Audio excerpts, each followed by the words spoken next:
Hello friends, नमस्कार। मैं दिनेश शर्मा आज आपको राहु महादशा के बारे में बताना चाहता हूँ और राहु में सूर्य का जो अंतर्दशा होता है उसके फलादेश के विषय में बताना चाहता हूँ। राहु में सूर्य की अंतर्दशा 11 माह 23 दिन लगभग की होती है। इसमें क्या फलादेश होते हैं वो देखिए। सबसे पहले एक पॉजिटिव मैं बात बताना चाहता हूँ कि जगत के सभी प्राणियों को शारीरिक और मानसिक कष्ट होता है। आप अकेले नहीं। ये महाभारत के अरण्य पर्व में लिखा है, अध्याय 2 श्लोक 21 में। जगत के सभी प्राणियों को शारीरिक और मानसिक कष्ट होते हैं। हिंदू, मुस्लिम, ईसाई, सिख, पारसी, बौद्ध सभी को कष्ट हैं दुनिया में, आप अकेले नहीं है। श्रीमद् भागवत में एक श्लोक आता है जिसमें लिखा गया है कि कलयुग में पदम पदम विपदाम, मतलब कलयुग में संकट आते हैं, कोई समस्या नहीं है। सौभाग्य से शनि और कालसर्प योग केवल हिंदुओं को परेशान करता है, जबकि एक तिथि पर सभी धर्मों के लोग पूरी दुनिया में हजारों लोग पैदा होते हैं और दुनिया में जन्म लेते हैं। हमारे डीएनए में 3000 सालों से ये सब डाला गया है, इसलिए हिंदू दुखी, पीड़ित और डरपोक महसूस करता है, क्योंकि हमारे दिमाग में डर फैला दी गया। शनि है, काल सर्प योग है, तो हम लोग दुखी होते हैं, क्योंकि जब हमारा अहित होने लगता है तो हम कहीं ना कहीं इन सब चीज़ों के चक्कर हम काटते हैं। तो आपको पहली चीज़ आपको बता दूं, आपको डरना नहीं है। राहु एक छली ग्रह है। राहु की महादशा 18 वर्ष की होती है और इसका कारकत्व में कुछ चीज़ें ऐसी छली ग्रह होने के कारण जैसे आदमी ट्रैप हो जाता है, करप्शन के मामले में फंस जाता है, विजिलेंस की ट्रैप कर देती है आपको। इस तरह की अचानक जीवन में घटनाएं घटती है। ओके, अब मैं राहु के कारकत्व के विषय में बता देना चाहता हूँ। जैसे हड्डियाँ, उदर रोग, वृद्धावस्था, भीषण उदर कष्ट, श्वास प्रश्वास, मिथ्यावादी, दुष्टता, भ्रम, छाता, वाहन, 4 जातियों से बाहर की जाति। मतलब ये ऐसी राहु की दशा में कभी कभी जो है इंसान बाहर से किसी अपनी जात से बाहर की इंटरकास्ट मैरिज भी कर लेता है ना। नाना, राज्य प्राप्ति, कुतर्क, रूखी वाणी, पापी स्त्री, जुआ खेलना, स्त्री गमन, विशाल वन, पर्वत, दुनिया भर के सर्प, वात का पीड़, जैसे बहुत सारे इसके कारकत्व हैं। आप लोग देख सकते हैं, आप दूसरी किताब से पढ़ सकते हैं। राहु की महादशा में सूर्य का प्रत्यंतर के विषय में अंतर्दशा के विषय में बताने से पहले बता दूं कि महादशा क्या होता है, इसके विषय में आपको जान लेना चाहिए। मेरा एक वीडियो है राहु महादशा का फलादेश और शांति उपाय पार्ट 1, ये मेरे वीडियो का टाइटल है। यहाँ से आप देखेंगे तो बहुत सारी उसमें काम की चीजें हैं, वो देख सकते हैं चाहे तो आप। अब मैं बताना चाहता हूँ कि सूर्य के कारकत्व क्या होते हैं, क्योंकि आपकी राहु महादशा में सूर्य की मैं बात कर रहा हूँ, तो जो फलित होने वाली चीजें हैं वो राहु से होने के पूरे चांसेस होते हैं।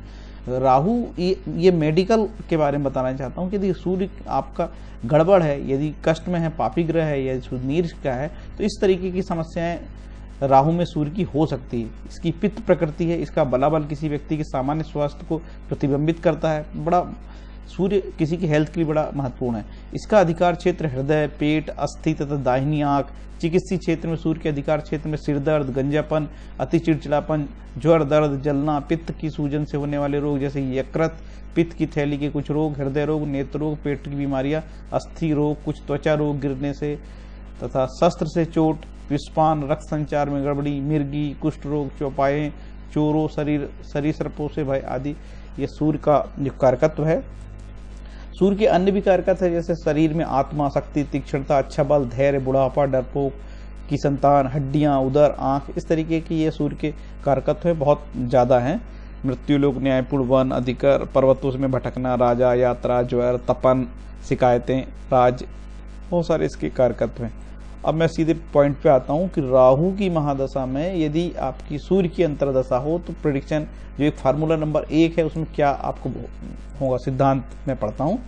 राहु की दशा में सूर्य की अंतर्दशा और सूर्य यदि स्वच्छ हो, स्वराशि, केंद्र, त्रिकोण, 11वें भाव में, उच्चांश या स्वांश में, शुभ ग्रह से दृष्टियुत हो तो राजा से प्रेम, धन धान्य की वृद्धि, स्वल्प सम्मान, अल्प ग्रामाधिपत्य, स्वल्प लाभ से पंच सुखप्रद होता है। देखिए, यदि ये मेष लग्न की कुंडली में आपको उदाहरण से बता रहा हूँ, सभी लग्न की कुंडलियों में बात अलग अलग हो सकती है, लेकिन ये फॉर्मूला सभी लग्नों की कुंडलियों में सटीक बैठेगा। आपको लग्न कुंडली और चंद्र कुंडली में थोड़ा अंतर जानना चाहिए कि चंद्र कुंडली से जो है हम लोग गोचर देखते हैं, 7.5 देखते हैं। ओके, ये लग्न कुंडली है, लग्न कुंडली और मेष लग्न की कुंडली है। तो मेष लग्न की कुंडली में उदाहरण से आपको बता रहा हूँ। ये देखिए, मैंने सूर्य को केंद्र स्थान पे बैठा रहा हूँ। ये पहला भाव, चौथा भाव, 7वां भाव, 10वां भाव, ये केंद्र स्थान पे बैठा हूँ।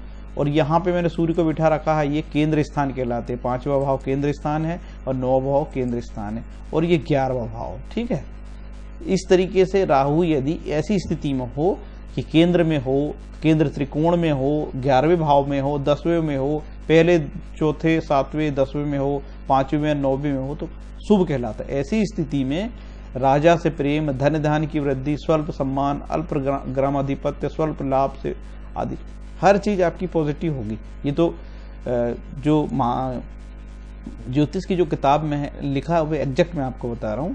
तो आपको हर ऐसी स्थिति में आप धन्य धान होंगे, आपके पॉजिटिव होगी, आपकी हर सारी चीजें आपके लिए ऐसी स्थिति में पॉजिटिव होगी। ओके। दूसरा जो सिद्धांत है, सूर्य यदि भाग्येश लगने से कर्मे से युक्त दृष्ट हो तो राजश्रय से संयुष से सुयश, विदेश गमन, देश का अधिपत्य, हाथी घोड़े वस्त्र भूषण का लाभ, अभीष्ट सिद्धि, पुत्र आदि को सुख होता है।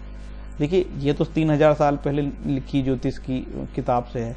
कुल मिला के यदि आपकी लग्न कुंडली है, लग्न कुंडली में यदि सूर्य आपका दशमेश से, लग्नेश से और भाग्येश से के साथ एक साथ हो, या आपके सूर्य के ऊपर लग्नेश की दृष्टि पड़ रही हो, भाग्येश की, ये 9वें स्थान का जो मालिक है इसको भाग्येश बोलते हैं, ये दशमेश की दृष्टि पड़ रही है, या ये एक साथ युद्ध हो, जैसे मैंने यहाँ बैठा रखा हूँ, सूर्य मंगल और गुरु बैठे हैं 10वें स्थान पे, अति शुभ है। ठीक है, ऐसी स्थिति बनती है क्योंकि हर एक लग्न की कुंडली में हर एक प्रकार की परिस्थितियां अलग अलग हो सकती है। तो ये सिर्फ मैं उदाहरण से आपको बता रहा हूँ, आप अपनी कुंडली में समझ बैठना है इसको। ठीक है, तो ये आपको सावधानी रखना पड़ेगा। मैंने एक उदाहरण से बता रहा हूँ कि भाग्येश, लग्नेश और कर्मेश, ये पहले स्थान का स्वामी लग्नेश कहलाता है, ये 10वें स्थान का स्वामी जो है कर्मेश कहलाता है, ये 9वें स्थान का जो स्वामी होता है इसको भाग्येश कहते हैं। ये तीनों की दृष्टि पड़े, युति, या तीनों कहीं एक साथ बैठे रहें, या लग्न में 10वें स्थान पे, 9वें स्थान पे या चौथे स्थान पे बैठे रहे, लेकिन युति दृष्टि हो, शुभ हो कुल मिला के, तो ऐसी स्थिति में बहुत पॉजिटिव रिजल्ट राहु की महादशा में सूर्य होने पर आते हैं। बहुत पॉजिटिव, सबसे अच्छा रिजल्ट इसमें बताया है। आगे देखते हैं, सूर्य यदि दशापति से केंद्र त्रिकोण में तीसरे 11वें भाव में हो तो विदेश में राजा से सम्मान, सब प्रकार के कल्याण होता है। इसके लिए दशापति मतलब होता है जो राहु की दशा चल रही है आपकी, राहु कहलाएगा दशापति। तब आपको राहु की कुंडली बना के देखना पड़ेगा। जैसे आप चंद्र की कुंडली बनाते हैं उसी तरीके से आप सूर्य की भी कुंडली बना सकते हैं, आप यहाँ राहु की भी कुंडली बना सकते हैं। ठीक है, तो राहु की कुंडली जैसे मान के चलिए कि लग्न कुंडली में राहु लग्न में बैठा है, मैं इस लग्न की कुंडली में उदाहरण से बता रहा हूँ। तो देखिए यहाँ पे चारों केंद्र में बैठा है और ये त्रिकोण में बैठा है, ये त्रिकोण स्थान पे बैठा है। ठीक है, और ये तीसरे भाव में है और ये 11वें भाव में। ऐसी स्थिति में हो सूर्य तो बहुत फलदायी होता है, विदेश में राजा से सम्मान हो सकता है, विदेश यात्रा हो जाए आपकी, सब प्रकार से कल्याण होता है, पूरा पॉजिटिव इसमें लिखा है। अब आगे देखते हैं, यदि दशापति से, दशापति मतलब अभी वर्तमान में बता रहा हूं आपको राहु में सूर्य की देता है, दशापति कहलाएगा राहु। तो राहु की कुंडली बना के आपको फिर देखना पड़ेगा कि आपका राहु से आपका सूर्य 12वें भाव में, 8वें भाव में, 6वें भाव में या नीच का तो नहीं है। यदि ऐसी स्थिति होती है तो अतिसार, रोग, कलह, राजा से विग्रह, मतलब राजा मतलब सरकार से, है ना, भ्रमण, शत्रु भय, राजा चोर, अग्नि, नेगेटिव बात लिखी है। तो सूर्य यदि, तो सिद्धांत है, फॉर्मूला है, सूर्य दशापति से यदि सूर्य 6वें, 8वें और 12वें भाव में होगा तो ये नेगेटिव करेगा। और इसका उपाय भी है, डरने की बिल्कुल जरूरत नहीं है, हर चीज का तोड़ है दुनिया में। राहु की महादशा में सूर्य यदि, एक और फॉर्मूला है, यदि द्वितीयेश या सप्तमेश हो तो महारोग भय होता है। सूर्य द्वितीयेश और सप्तमेश कब होगा मैं आपको उदाहरण से बता दूं। कर्क लगन की कुंडली में सूर्य द्वितीयेश होगा, ऐसी स्थिति में भी नेगेटिव रिजल्ट बताए गए हैं। कुंभ लगन की कुंडली में सूर्य जो होता है सप्तमेश होता है, ऐसी स्थिति में भी नेगेटिव रिजल्ट बताए गए हैं। तो उसकी शांति के लिए सूर्य की उपासना बताई गई है। तो अब काम की बात बताता हूं कि यदि आपका सूर्य के साथ से प्रॉब्लम हो रहा है तो आपको डरने की जरूरत नहीं। सूर्य राज्य का प्रतीक है, सरकार का प्रतीक है, हेल्थ का प्रतीक है। वाल्मीकि कृत रामायण से आदित्य हृदय स्रोत आपको पढ़ना है। गीता प्रेस का ये कोड नंबर 211 का है, उसका 211 कोड नंबर है, आदित्य हृदय स्रोत। सूर्य भगवान की बहुत सुंदर स्तुति है। इसमें हिंदी, इंग्लिश, संस्कृत में भी दिया है, मात्र 3 रुपए का है। दुनिया में इससे सस्ती पूजा आपको कहीं नहीं मिलेगी। लेकिन आपको यकीन नहीं हो रहा है कि मैं इतनी सस्ती बता रहा हूँ, नगीना नहीं बता रहा हूँ। नगीना पहनने की जरूरत नहीं, क्योंकि ऋषि पाराशर ने कहीं पे भी नगीने नहीं बताए, टोटके नहीं बताए, इसलिए आपको मैं नहीं बताऊंगा, आपको लूटपाट नहीं होगा। इस तरीके से देखिए, ये आदित्य हृदय स्रोत है, इसका आप पाठ करोगे तो आपकी जो नेगेटिव बात है, आपको जो प्रॉब्लम हो रही है वो पीड़ा खत्म होगी, दूर होगी। और आपको कोशिश करना है कि आपकी धनहानि न हो। मैं यही चाहूँगा, लाल किताब नगनगिनी टोटके से आप बचें, लोगों की मदद करें। दान देना तो स्कूलों में जाएं, अनाथालय जाएं, गरीब बच्चों को दान दें। और ऐसे गरीब बच्चों को दान दोगे, कुपोषित बच्चे, माल न्यूट्रिशन वाले बच्चे, है ना, स्कूलों में स्कूल टूट रहे तो थोड़ा बहुत पैसा दे दो भैया, उनका स्कूल बनवा दो। यदि आप बहुत धन संपन्न आदमी हो, गरीब व्यक्ति को कोई दान देने की जरूरत नहीं। जिसके पास खाने को दान नहीं है तो क्या नगीना खरीदेगा और क्या दान देगा? उसको केवल भगवान सूर्य का, मैंने जो बताया 3 रुपए का आदित्य हृदय स्रोत ले ले, पढ़ ले, उसका सारा प्रॉब्लम दूर हो जाएगा। इसमें कोई डरने की बात नहीं, टेंशन की बात नहीं है। और जो व्यक्ति लगातार ऑलरेडी कोई पूजा पाठ में लगा है, जैसे दान, जप, विष्णु सहस्त्र नाम, क्योंकि पाराशर ऋषि महाराज ने विष्णु सहस्त्र नाम की बहुत तारीफ करी। विष्णु सहस्त्र नाम, शिव सहस्त्र नाम, महामृत्युंजय मंत्र, ये ऋषि पाराशर की लिखी होरा शास्त्र में ये शब्द आते हैं। दान, जप, विष्णु सहस्त्र नाम, शिव सहस्त्र नाम, महामृत्युंजय मंत्र। ठीक है, आप गुरु प्रदत्त कोई मंत्र भी पढ़ सकते हैं। स्वाध्याय करिए, धर्मशास्त्र का पठन पाठन, रामायण, गीता, भागवत पाठ, हनुमान चालीसा, सुंदरकांड आदि का पाठ कर सकते हैं। राम रक्षा स्तोत्र, इनमें से कोई एक जप पाठ करिए। पूरा का पूरा करोगे तो आप पागल हो जाओगे। आप कोई पहले से भी कोई पूजा पाठ कर रहे हैं, कोई पाठ कर रहे हैं, तो फिर आपको कुछ करने की जरूरत नहीं है। सूर्य आदित्य हृदय स्रोत का पाठ कर ले तो बहुत अच्छा होगा।